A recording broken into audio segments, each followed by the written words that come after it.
Hi this is Priya welcome to ఏజే news. ప్రజలకు రక్షణగా ఉండాల్సిన పోలీసే ఓ అభం శుభం తెలియని మైనర్ బాలికను అత్యాచారం చేసిన దారుణ సంఘటన తెలంగాణలోని రంగారెడ్డి జిల్లాలో చోటు చేసుకుంది. వివరాల్లోకి వెళ్తే ఆర్టీఐ పోలీస్ స్టేషన్లో పనిచేస్తున్న ప్రదీప్ అనే కానిస్టేబుల్ బుద్వేల్ ప్రాంతంలో నివాసం ఉంటున్నాడు. అయితే సమీపంలోని ఉండే ఓ బాలికను 4 ఏళ్లుగా ప్రేమిస్తున్నాను అంటూ లోబరుచుకుని అత్యాచారం చేశాడు. దీంతో బాలిక శరీరంలో మార్పు రావడంతో ఆ బాలిక ఏడ్చుకుంటూ తన తల్లికి విషయాన్ని చెప్పింది. బాలిక తల్లి ఫిర్యాదు మేరకు నిందితుడిని పోలీసులు అరెస్ట్ చేశారు. ఆ కానిస్టేబుల్ను రిమాండ్కు తరలించినట్లు ఏసీబీ శ్రీనివాస్ మీడియాతో వివరించారు. ఇలాంటి పోలీసులపై ఎలాంటి చర్యలు తీసుకోవాలో క్రింద కనబడుతున్న కామెంట్ సెక్షన్లో కామెంట్ చేయండి. అలాగే ఇలాంటి వీడియోలు క్షణాల్లో మీ మొబైల్లోకి రావాలి అంటే కింద కనబడుతున్న సబ్స్క్రైబ్ బటన్ పైన క్లిక్ చేయండి. వీడియోను నచ్చితే కనుక లైక్ చేయండి, షేర్ చేయడం మర్చిపోకండి.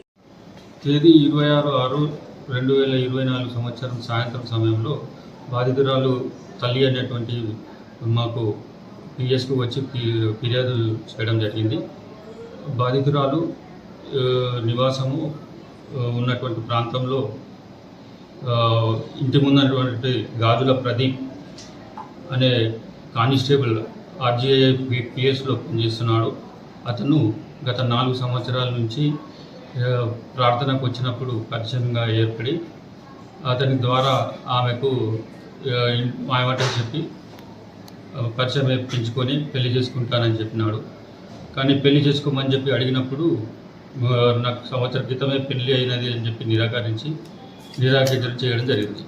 తదుపరి బాధితురాలికి మరియు వారికి సంబంధించినటువంటి ఫోటోలు కూడా తన వద్ద ఉన్నాయని చెప్పి బెదిరించడం, నీవు ఫేస్బుక్లో పెడతానని చెప్పి బెదిరించడం జరిగింది. ఇతను కానిస్టేబుల్గా గత 4 సంవత్సరాలకి 2020 బ్యాచ్కి సంబంధించినటువంటి వ్యక్తి.